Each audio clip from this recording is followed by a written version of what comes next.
সল্টলেক আমার লজ্জা লাগছে।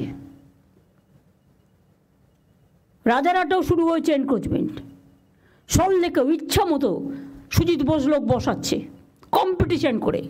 কেন কেন বাইরের লোক বসবে? এআরডি অফিসের অপোজিটে, যদিও আপনাদের আমি ছবি দেখায় ভাববেন না যে আমি উইদাউট কাগজপত্রে আপনাদের কাছে চলে এসেছি। ছবি দেখালে নিজেরাই লজ্জা পাবেন। এর জন্য কত দিতে হয়েছে?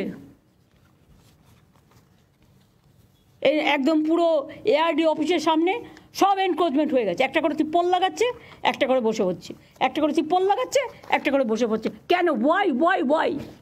আমি জানতে চাই কত টাকার বিনিময়ে কারা নিয়েছে টাকা?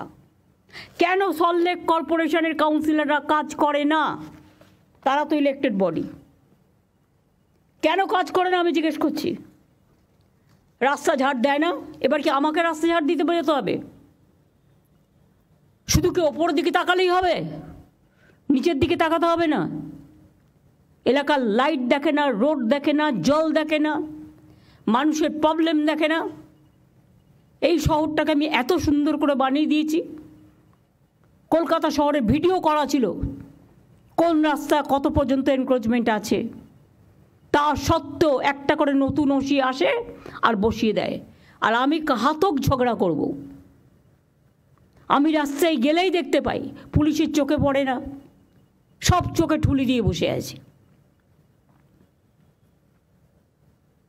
আর ভাবে এগুলো কারো নজরে আসবে না।